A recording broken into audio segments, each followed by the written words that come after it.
ka pasur një përplasje, siç raportohet në media, mes kreut të Spakut Altin Dumani dhe një prej prokurorëve special ish kreut të Spakut Arben Kraja. Si e vlerësoni këtë përplasje?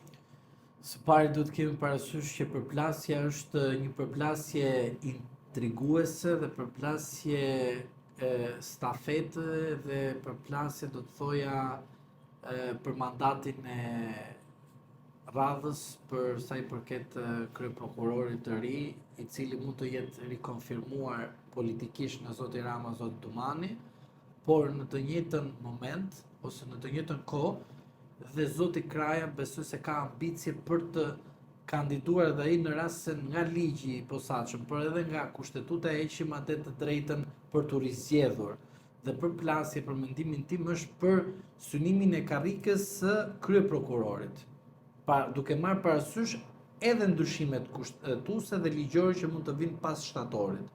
Pra, ky është mekanizmi se si zoti Dumani përdor institucionin duke hequr atributet e drejtuesit të një departamenti zotit Kraja për të vendosur një person tjetër dhe zoti Kraja thjesht do mbetet një prokuror i thjesht. Mos harrojmë edhe faktin që brenda prokurorisë posaçme kemi të bëjmë me konkurrencë të brendshme të vlerave ose më mirë të asaj që ne themi të vlerësimit profesional, por mos harrojmë edhe faktin se zoti Kraja ka qenë një ndër prokurorët të cilët nuk kanë bërë kaq shumë procedime penale kundër opozitës në tërësi të jem realist, po thjesht ka qenë një prokuror i cili ka në kohën ku ka drejtuar prokurorinë e posaçme, ka qenë më diplomat në krahasim me zotin Dumani, i cili zoti Dumani bën arrestime statistikore, ndihmon zotin Rama, të jemi realist, duke vendosur të gjithë pjesëtarët e opozitës në paraburgime, duke i cenuar në këtë formë prezumimin e pafajësisë dhe duke qenë shërbëtor i drejt për drejt i zotit Rama dhe Partisë Socialiste. Avokata, mendoni që kjo përplasje mund të ndikojë në punën e Spakut? Unë mendoj se çdo përplasje brenda Spakut ka të bëjë me ndikimin brenda Spakut. Pse? Sepse zoti Kraja, zoti Dumani janë individ të cilët kanë linja ose komunikime me ndërkombëtarët, të cilët kanë qenë gjithmonë në takime me ta. Pra do të thotë, çdo lloj përplasje ka një ndikim, si i brendshëm ashtu edhe i jashtëm, por unë mendoj se përplasja e tyre është institucionale brenda kuadrit institucional, por a do të kemi rezultat që kjo përplasje ka ndikim për kompetencat, apo kjo përplasje ka ndikim për ndonjë dosje penale që është në ngarkim të një personit, apo të disa personave që zoti Kraja mund të ketë ndonjë lidhje. Kjo mbetet për të parë, a do të ketë arrestime, a do të ketë procedim ndaj ndonjë personi që zoti Kraja mund të ketë lidhje familjare, ose mund të ketë ndonjë takim të së shkuar që është kapur në foto dhe tani është momenti të veprojmë, po ne na duhet të bëjmë dhe një incident të brendshëm. Ne kemi thënë të jemi realist të kjo dhe në të shkuarën ne kam thënë për një foto që zoti Kraja duket me zotin Benet Beci. E vërteta është që ajo është foto pa kundërshtuar, asnjëri prej tyre nuk ka dalë të thotë që ajo është një foto e stisur ose një foto montazh. Normalisht derisa s'kemi një përgënjeshtrim, atë marrim të mirë. Dhe unë mendoj që mund të kemi surpriza brenda kësaj kohë ose në një moment të dytë që të bëhet ndonjë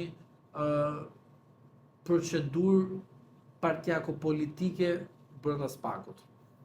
Tani, a do të jetë arrestim apo jo, nuk e di, por që do të ketë një rrëmuj do të ketë, po atë do jetë brenda Spakut, do jetë përreth Spakut, apo do jetë përreth Partisë Socialiste, kjo mbetet për të parë. Ju flitet për arrestim apo? Unë flas për arrestime të cilët janë selektive dhe janë jo në flagrancë, por janë në momentin kur partia lëshon. Pra, më përpara ka qenë Plumbi, më përpara ka qenë partia të bënte armik popullit, sot partia të masakron nëpërmjet Spakut. Spaku nuk është ai mashtrimi amerikano-europian që kjo që po ndodh në Shqipëri do jetë pastrimi i klasës politike. Klasa politike pastrohet nëpërmjet votës. Pra, përmes votës, politikanët zhduken nga karrika e politikës. Nëpërmjet burgut, politikanët më shumë favorizohen. Pra do të thotë, e pam rastin Berisha. A duhet zoti Berisha mos të kishte lidhje me politikën? Po. Sipas logjikës amerikane, europiane dhe popullit që thotë. Po zoti Mediu, a duhet të ishte larguar nga politika se është në një proces penal? Po. Po, është e kundërta. Ata qëndrojnë aty dhe aty mbeten. Pra do të thotë, duhet japë mesazh të qytetarët, lejni çfarë bën Spaku, kë arreston, çfarë po arreston. Se Spaku nuk është dhënie e drejtësisë. Spaku është organ procedues, të procedon. Zgjohet nesër Dumani, procedon ty dhe mua kështu se i do qefi. E i do qefi. Se ky është sistemi. Këtë sistem kemi mësuar të jetojmë. Pra, çfarë do të them? Qytetarët të kuptojnë që Spaku nuk është drejtësia. Spaku është në shërbim të pushtetit. A doni ju a është pushtet i brendshëm apo i jashtëm është gjë tjetër. Por ky pushtet që ka Spaku sot është keq menaxhuar, keq interpretuar, keq drejtuar nga drejtuesit e Spakut. Edhe pjesërisht nga zoti Kraja, edhe nga zoti Dumani. Tani, a do të kemi një konfirmim të zotit Dumani në kreun e Spakut? Pra, kjo vjen në bashkëshoqërim me ndryshime kushtetuese dhe ligjore, do më lejoni t'ju them diçka që nuk është thënë. Në rast se kemi rikonfirmimin e zotit Dumani, do të thotë që brenda Partisë Socialiste do plasi bomba. Çfarë? U përdor Spaku kundër njerëzve të brendshme që të pastrojnë që zoti Rama të jetë në krye të Partisë Socialiste. Rikonfirmimi i zotit Dumani në krye të Spakut nënkupton jo ndërhyrje amerikane apo europiane, po ndikon që zoti Rama ka kontroll absolut. Pra, edhe arrestimet që kanë ndodhur kundër pjesëtarëve të opozitës është pikërisht e iniciuar politikisht. Dhe ajo që është thënë tek populli, vendosim Spakun që të pastrojë klasën politike, është e gabuar, sepse në Europë nuk shkon duke pastruar politikën nëpërmjet procedimeve, por e pastron nëpërmjet votës. Po kjo bëhet qëllimisht që njerëzit të besojnë sikur po bëhet diçka, por në realitet nuk bëhet asgjë. Po thjesht vetëm plasin intriga brenda një institucioni kushtetues, sepse, ju a them kështu, në rast se zoti Kraja është i pëlqyeshëm ndaj zotit Rama, sa i ka qenë më diplomat në 3 vjeçarin e tij, dhe zoti Rama pretendon për zotin Kraja, atëre zoti Dumani do t'i bëjë një puç juridik ose një puç të brendshëm zotit Kraja, që ai mos të ketë mundësinë të marrë pjesë në një konkurrencë kur gara do të jetë e hapur për të gjithë, pavarësisht se kanë qenë apo jo drejtues më parshëm të Spakut. E kuptoni, loja është më e gjerë, nuk është kjo. Pra, ndryshoi një karrike, se zoti Kraja do rri deri në 2029 derisa të mbarojë mandatin e tij 9 vjeçar. Por duke marrë këtë si një rast, ju them që kjo nuk është thjesht vetëm një karrike ndryshimi, por është diçka më tej. Tani është në favor apo disfavor të zotit Kraja, kjo mbetet për të parë. Është festuar edhe fitoria e Partisë Socialiste në selinë e PS-s. Ajo çfarë u pa nga mediat në fakt ishte një përplasje që ndodhi mes kryeministrit Rama dhe kryeut bashkisë Vlorës Ermal Dredha. Unë pidem pse i bën kaq publikisht. E dihet që zoti Rama komandon gjithë bashkitë e vendit. Dje, ose më mirë para në datën 4 qershor, ka dalë një raport i jo Komisionit Evropian, por Komisionit Europarlamentar për politikën e jashtme. Dhe në disa paragrafe, se ai përbëhet nga 236 paragrafe, eurodeputetët në Komision e Politikave të Jashtme kanë thënë që zoti Rama, me rastin e zotit Veliaj, ka cenuar ligjin e pushtetit vendor dhe kartën e autonomisë vendore dhe ke në dokument zyrtar të Parlamentit Evropian. Pra, kjo gjë që mua më citoni, kjo ngjarje nuk më tregon asgjë kur mua eurodeputetët, të cilët nuk jetojnë në Shqipëri, kanë vajtur në Parlamentin Evropian dhe kanë thënë që zoti Rama, çu kanë thënë, ta keni aty raportin, zoti Rama cenon autonominë vendore. Pra fakti dje s'më tregon asgjë më shumë përveç se cenimi i autonomisë vendore. Ju mund të thoni që është një diskutim politik brendshëm partjar, dakord me ju jam, por ai është kryetar bashkie. Normalisht kryetari në bashki e flet ndryshe se jemi në një fest. Dhe s'ka pse të bëhet kaq shumë për asgjë. Prandaj për mendimin tim, zoti Rama ka treguar edhe për Bashkinë e Tiranës, por edhe për çdo bashki tjetër, përderisa ata janë kryetar bashkie të Partisë Socialiste, normalisht zoti Rama do ketë autoritetin e tij si kryetar partie. Pra, jo si kryeministër, sepse duhet bëjmë atë lojën e fjalëve, e ndryshojmë pozicionin. Si do jetë qeveria Rama 4 në shtator? Si e do me ministra, do të themera ministrash? Mire, emri im nuk ekziston, s'jam unë. E vërteta është që ajo që unë kam dëgjuar është që do të jenë njerëz të cilët nuk kanë qenë më përpara në qeverisin e Rama 1, Rama 2, Rama 3. Sigurisht do jenë njerëz të cilët zoti Rama gjen ka një recet, është për të përgëzuar kjo recet që ka, në krahasim me Krahun Matan, i cili është akoma në kohën e atërshme. Zoti Rama gjen figura të reja, merr rreth vetes njerëz të ri, tani gjatë rrugës fillojnë edhe bën pisliqe, tani s'di çfarë them, kjo është përgjegjësi individuale, por është kolektive ose është më politike përgjegjësi për zotin Rama që ata në vend të mbarojnë karrierën e tyre edhe të shkojnë aty ku duhet të shkojnë, i përfundojnë në burg. Është çështje e përzgjedhjes se si zoti Rama përzgjedh. Ndërsa për figurat, mua nuk më thënë asgjë figurat, e di pse, se zoti Rama ka zgjedhur që mos të bëj politik dhe kur nuk bën politik dhe thjesht merr karrike dhe vendos njerëz në karrike, ka hequr atë që ne themi shijen e debatit politik që duhet të bjetë brenda politikës. Pra, politika është krijuar për këtë qëllim, që të ketë debat politik. Zoti Rama, mandatin e 2, 3 dhe 4 nuk e ka lejuar, është e gabuar dhe për këto gjëra që ndodhin, për figurat dhe që nuk ka figura politike, Partia Socialiste në një kohë të gjatë do ta vuaj shumë sepse nga atërmbretjet dhe nga pushteti absolut dhe i konsumuar dhe te konsumuar do të ketë përplasje të brendshme, të cilat nuk do të jenë përplasje të paimagjinueshme, do jetë të imagjinueshme, por do jenë të rrezikshme për qëndrueshmërinë e Partisë Socialiste jo në pushtet. Nuk flas pushteti. Pushteti mund ta ketë, por pushteti do t'i nga mandatet që kanë marrë do t'i vi kaq shumë i hidhur sepse nuk ka integrim evropian pa pasur një shtet normal dhe social. Ka pasur disa parti të vogla që pretendojnë që të krijohet qeveri teknike, shkruar qeveri teknike. Qeveri teknike nuk ka krijuar asnjëri. Pra nuk ekziston qeveri teknike, pra partitë politike nuk bëjnë dot qeveri teknike pa qenë në parlament. Duhet të kuptojmë diçka nga ana politike. Çfarë është parlamenti? Dhoma legislative ku marrin pjesë të gjithë partitë politike që kanë garuar në zgjedhje. Pra një parti politike që nuk ka garuar në zgjedhje nuk mund të bëhet palë e një trueze e një qeverie teknike. Dhe as mund të një parti politike të bëjë qeveri teknike. Pse? Sepse duhet të ketë mandate.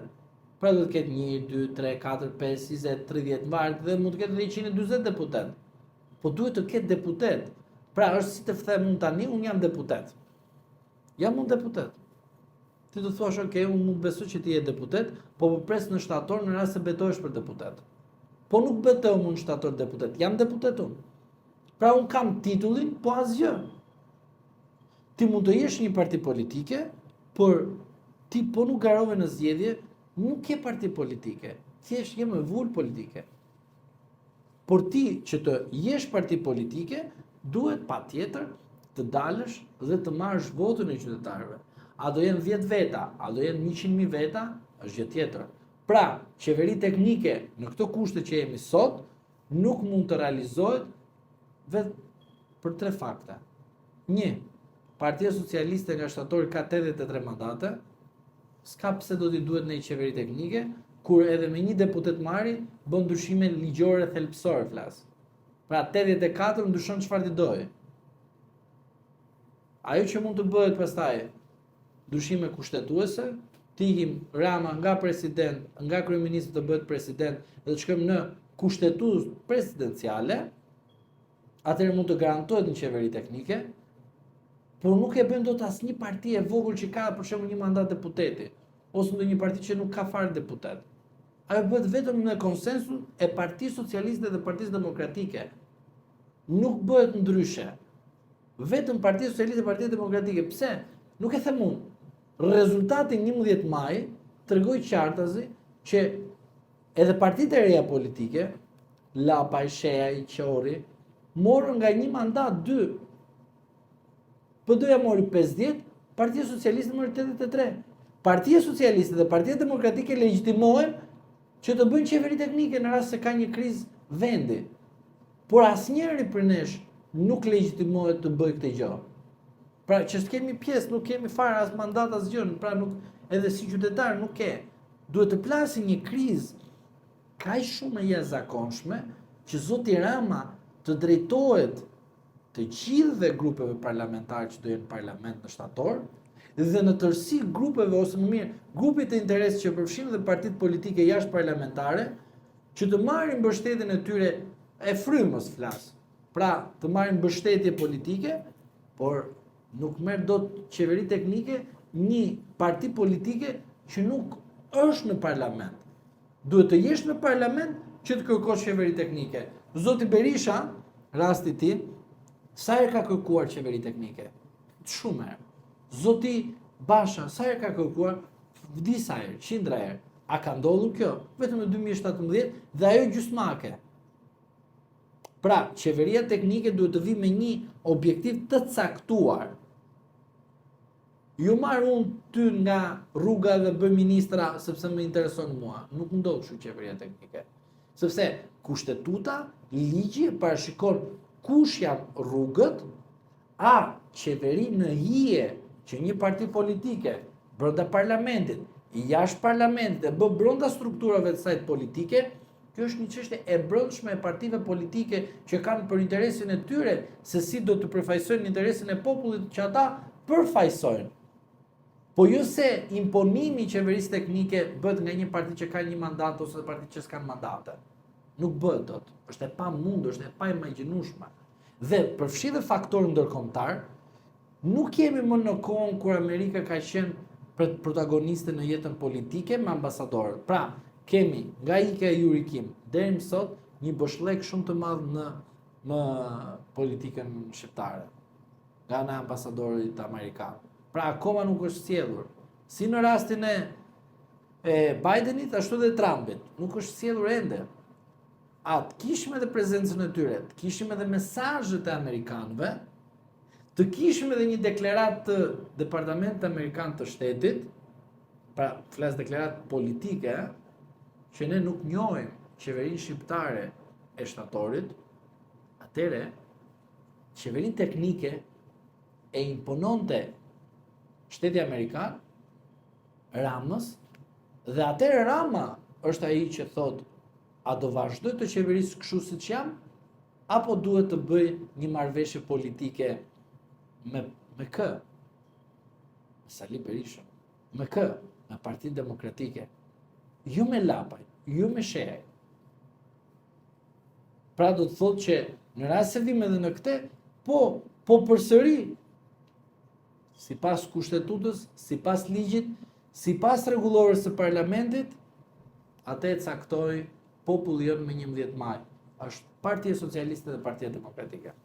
Avokata, besoni që Berisha do jap dorëheqjen dhe do largohet nga Partia Demokratike? Unë uroj që të japi dorëheqjen, po mos të largohet nga Partia Demokratike. Nuk jam i qëllimit që të largohen të vjetrit, të vinë këta të ri të cilët të vinë. Jam i qëllimit që të japi dorëheqjen, të garantoj procedurat e largimit të si kryetar partie, por nuk duhet në asnjë moment që për mendimin tim të iki nga partia. Nga drejtimi i partisë, por nga partia jo. Nuk është në luksin Partia Demokratike të ik Sali Berisha ose do ikin të tjerë nga Partia Demokratike. Partia Demokratike duhet të jetë sa më shumë e bashkuar dhe me sa më shumë njerëz, sepse është parti e madhe, por duhet të bëhet akoma më e madhe dhe më e hapur. Por në rast se zoti Berisha vendos që të japi dorëheqje nga partia dhe don të largohet, se don të qetësohet për shkak të moshës, është e drejta e tij, por ne nuk mund t'ja imponojmë largimin nga partia. Por dorëheqja politike për rezultatin zgjedhor duhet të bëhet sepse është politike dhe duhet të hapi garë brenda Partisë Demokratike. Avokata prisni arrestime të bujshme. Do të ketë arrestime të bujshme. Po e di si do të ketë. Me pikatore. Do t'i ketë sipas interesit që mos të ngacmoj atë që quhet mbrojtja politike që vjen nga shtatori. Pra, do ngacmohen aq individ sa mos të kërcenohet karrige e prokurorëve të Spakut. Spaku mbaroi atë që ishte para zgjedhjeve, Spaku po bën arrestime, po godet djathtas majtas, po ka banda, këto janë mashtrime dhe u vërtetua dhe përsëri e them u vërtetua ajo që un kam thënë tek ju. Dhe unë dua të falenderoj dëgjuesit tanë që na dëgjojnë dhe na shikojnë, që kanë shtypur like tek çdo intervistë që kemi bërë dhe klikime për ata që na kanë dëgjuar dhe na kanë parë, se kanë besuar atë që unë i kam thënë çdo herë tek ju. Dhe i bëj apel të na kritikojnë, të na vendosin komentet e tyre, të na bëjnë like, të bëjnë like dhe të faqja. Pse? Se kemi thënë të vërtetën. Spaku ka punuar për interes të Partisë Socialiste. Është e pa imagjinueshme që një parti që shumica e tyre të jetë përfunduar në burg, një aksion mashtrues që Spaku tha përpara popullit. A e marr mend që më ke pyet çfarë do prodhonte ky aksion? Çfarë të kam thënë? Asgjë. Çfarë ndodhi me 11 maj? 83 mandate. Okej, e dërmuar Partia Demokratike, me probleme Partia Demokratike, po nuk justifikohet 83 mandate një parti që ka probleme te mase me drejtësinë. Por atëherë ku funksionoi drejtësia e tyre?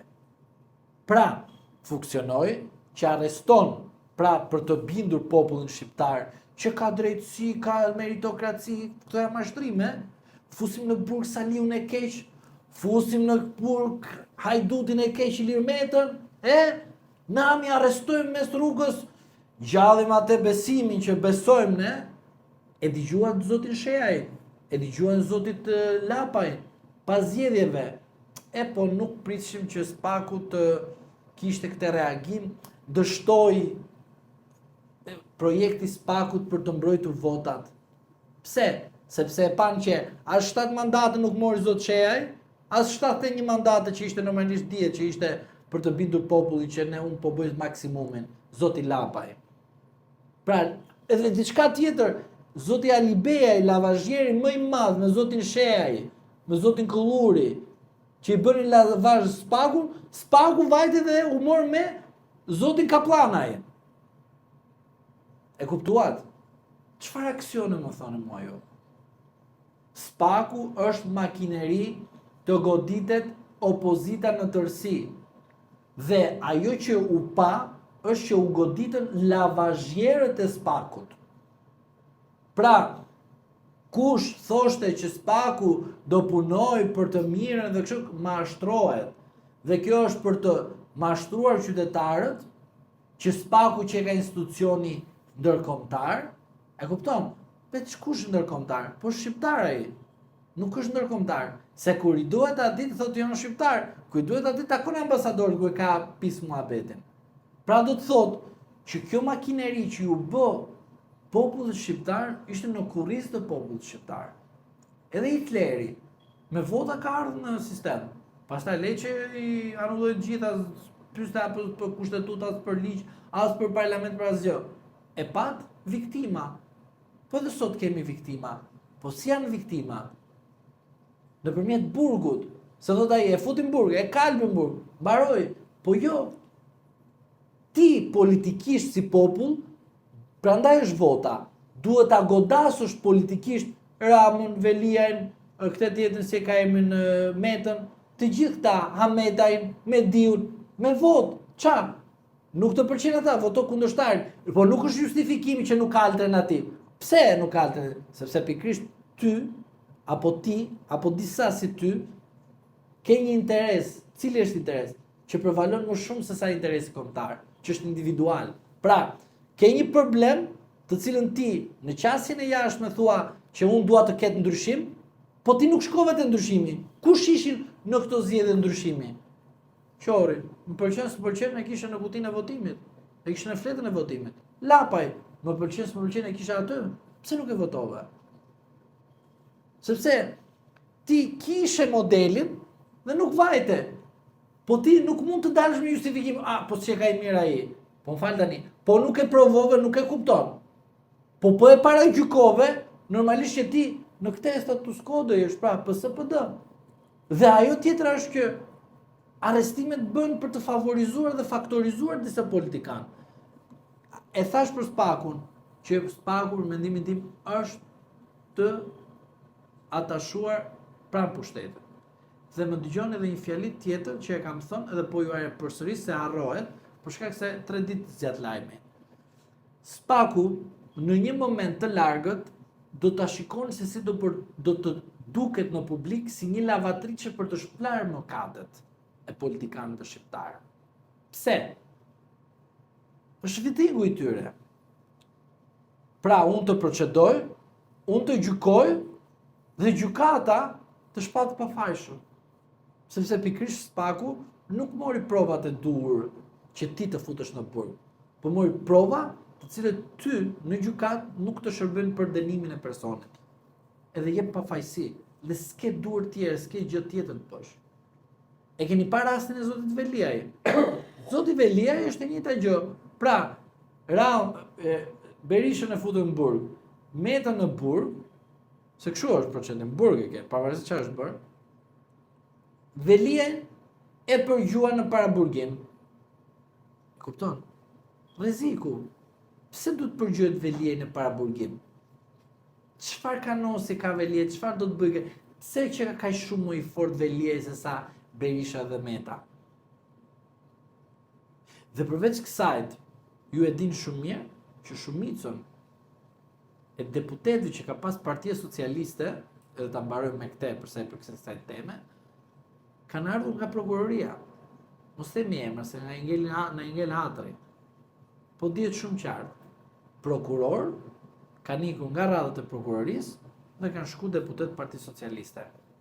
Pra, përdoret makinacioni i arrestimeve, ashtu siç partia atëre, kur ishim me partinë jemi ne, kur je kundër partisë, je armiku i popullit. Pra, u zgjeronte gama. Dhe këta një me arrestime, do jetë arrestime deri atje. Pra, ku te e kalon vine kuqe, se ekziston kjo fjali te i kalimi vije së kuqe. Unë abite me zotin Sheaj, i cili në parlament i tha zotit Tumanit, a keni ju na i vit kuqe? Normalisht po më pyete mua, për para publikut, s'ka vit kuqe. Po në realitet ka vit kuqe dhe nuk e ka bërë. Por edhe sikur të ketë vit kuqe, edhe nuk e ka bërë, edhe sikur ta bëj, përsëri nuk ka mundësi të bëj diçka, sepse zoti Rama në shtator ka 83 mandate. Një mandat plus, nuk e di a do të jenë 20 prokurorë në SPAK, apo SPAK-u do të shëndërohet si një institucion si krimeve të rënda më përpara. Dhe në fund fare, kam frikën se do shkojmë tek plepat 1, se i tham plepat 2, po do marrim të njëjtën manual pune dhe do të shkojë dhe ajo do të atashohet gradualisht te plepat 2.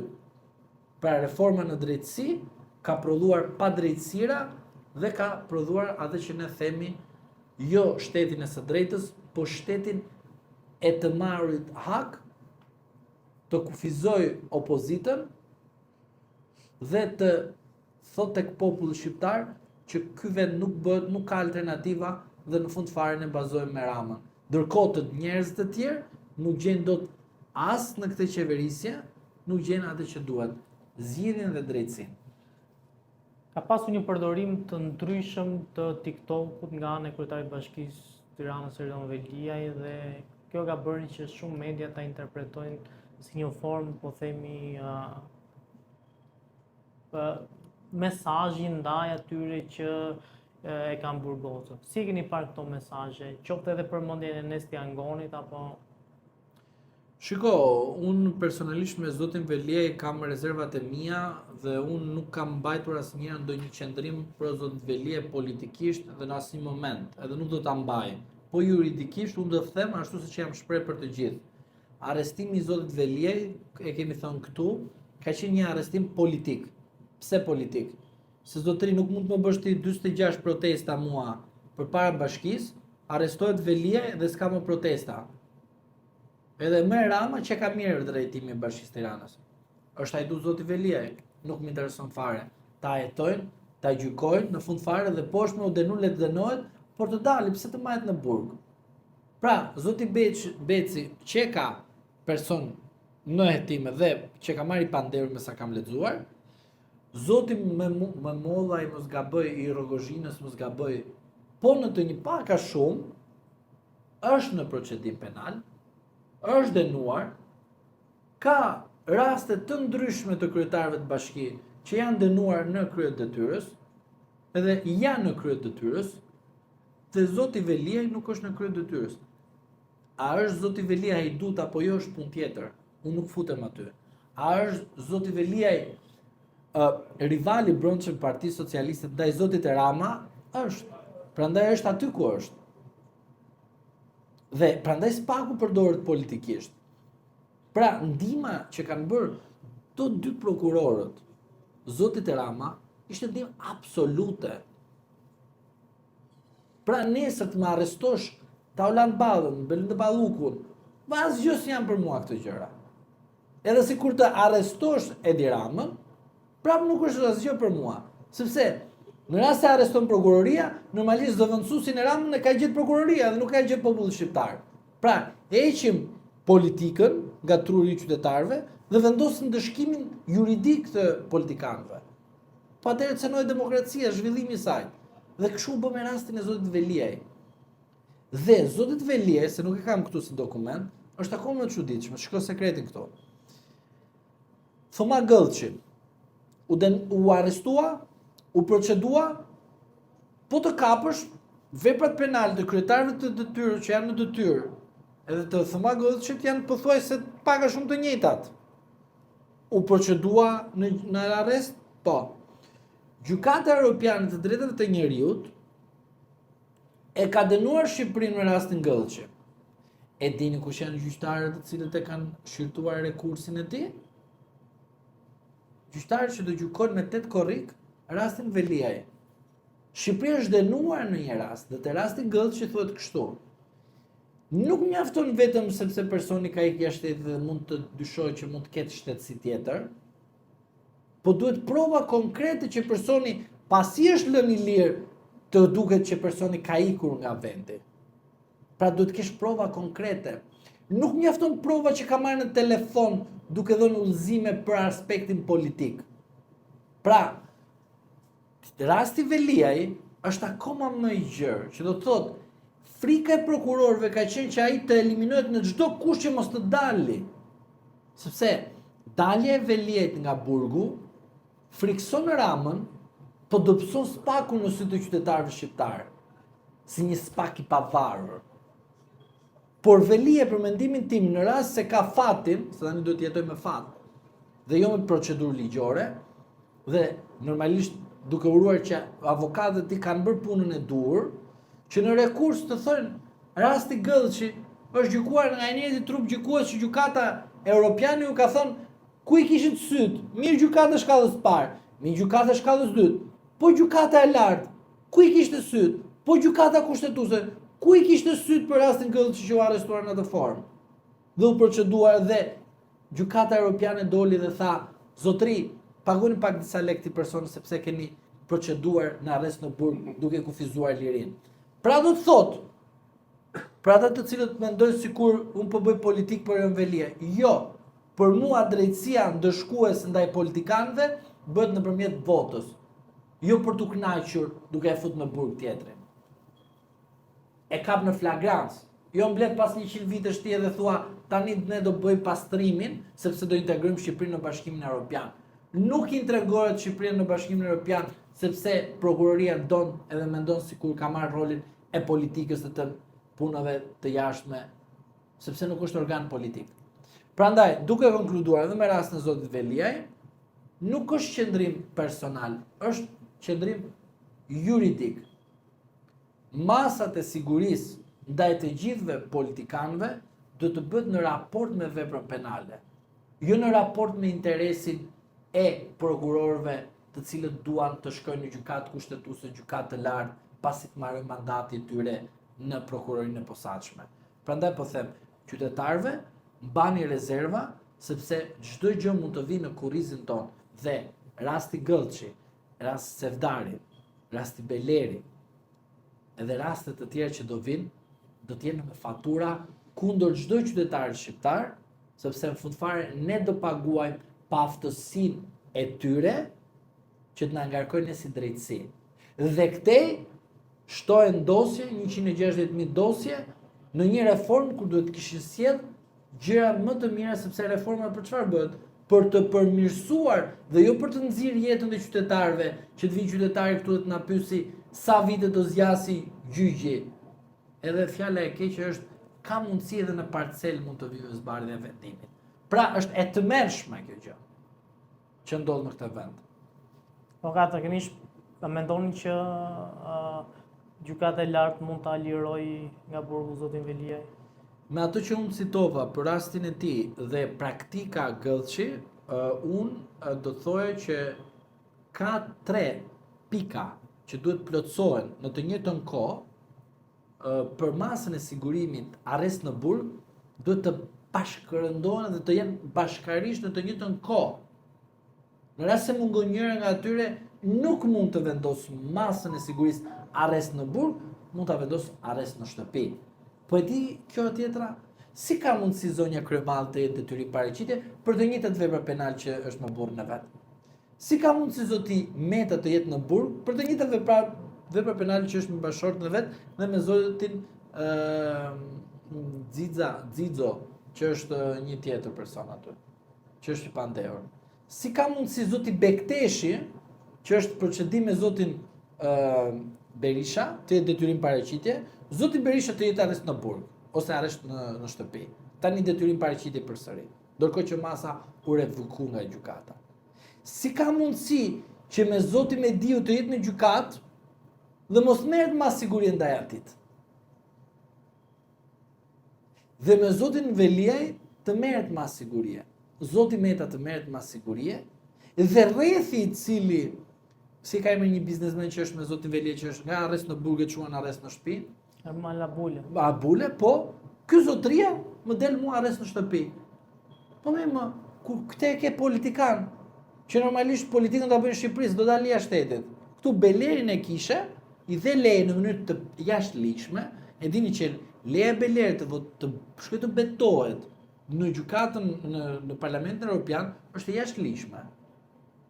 Ka pastër shpërdorim të tyre, po pastër fare. Me vendim formës prerë nuk del asnjëri nga Shqipëria. Dhe me vendim formës prerë Beleri shkoi u betua. Shpërdorim të tyre e këtë pastër.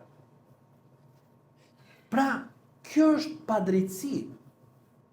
E kuptoni rastin? Pra, ju asodha të gjitha këto të më tregoni mua ju, më mirë ju të më tregoni, unë si avokat duhet t'ju parashtroj gjitha këto, a më rrugë cila është drejtësia konkrete.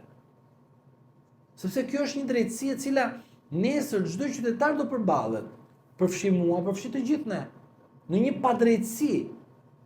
Pse zoti Berisha duhet të jetë në atë formë mas sigurie dhe të tjerë që janë po me të njëjta vepra penale janë me masa të tjera. Zoti Veliaj është hajdut, po zotëri, denojnë shkallë të parë, denojnë shkallë të dytë, mos marri shërbim prove, rrasën burg në apel. Jam dakord me ty, do një kënaqemi për burgje, tifusin të masakrojnë në përburgje, dakord me ty jam. Po jo kështu. Nuk matë drejtësia duke fut në burg tjetrin që të kënaqet të tjerët. Pra, nuk jemi në fazën që të shkojmë në Europë ne. Rasti Tahiri, më lejon të them diçka. Ai ishte dorëheqja e Tahirit si një justifikim për të hapur atë, për të dhënë statusin e kandidatit, për të hapur negociatën, mos gaboj. A dha dorëheqjen buri botës, po.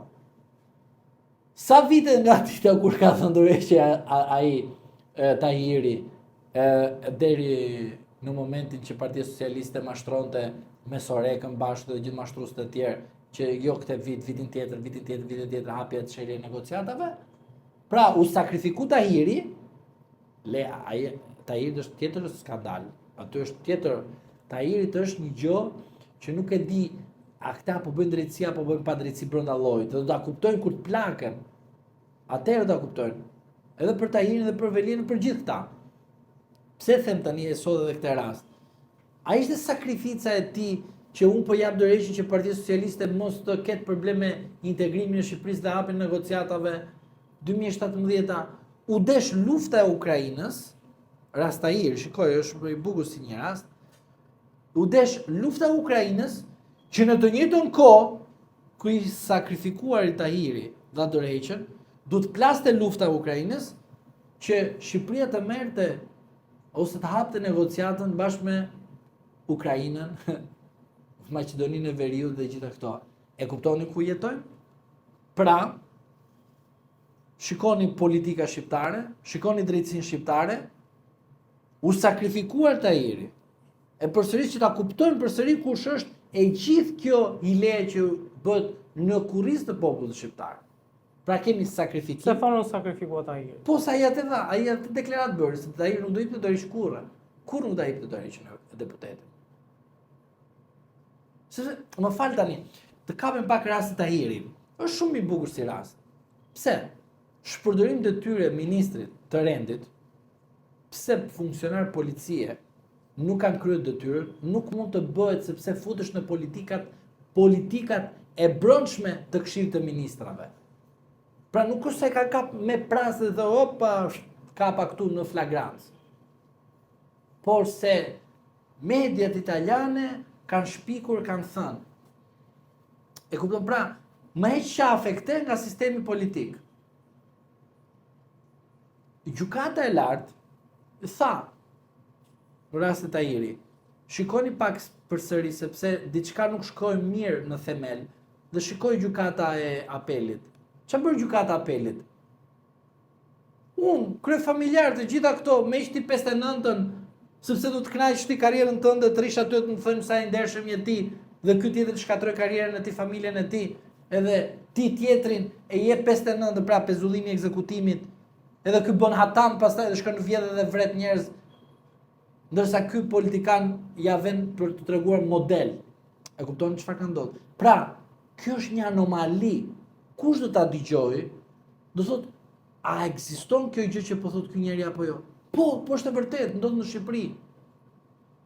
Pra, Tahiri sakrifikohet për partinë, partia nuk e mbron. Po ashtu Velia sakrifikohet për partinë, partia nuk e mbron, e lëshon. Po pra është një problem i brendshëm në Partinë Socialiste. I shanë ta zgjidhin me paqe dhe dashuri me njëri tjetër.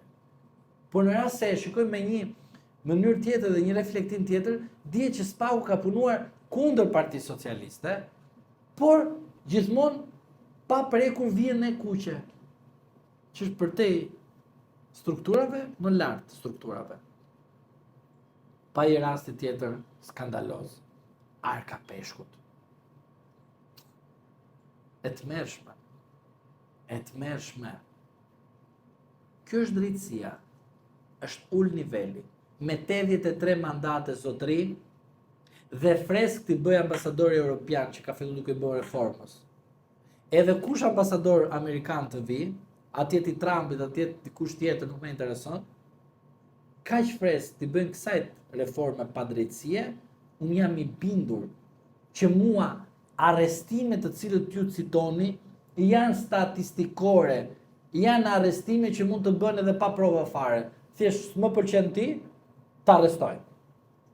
Do ndodhin edhe këto, majini men, shënojni. Do të arrestojnë pa pasur prova.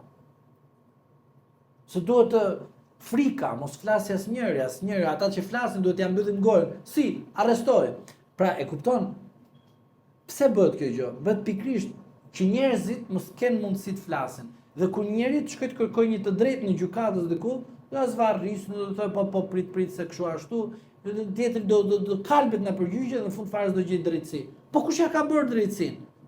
Po partia që ka votuar, Partia Socialiste ja ka bërë. Se kam bërë unë. Pra, e gjithë kjo, po ta shikojmë me frymën e logjikës dhe po ta shikojmë me një qasje qytetare dhe civile, pa emocion partjak, do ta shikojmë të vërtetën. Dua të më bënit një pyetje, që ta konkludojmë me këtë. Me kë jeni ju me lindjen e mesme, me Izraelin apo Iranin? Unë t'ju jap një përgjigje ju dhe të them. Kështu është edhe për përgjigje. Unë nuk dua të vritë njerëz. Këtu ka mbaruar diskutimi. Se kjo është drejtësia për mua. Pra çdo gjë duhet të gjehet në rrugën e dur pa viktima.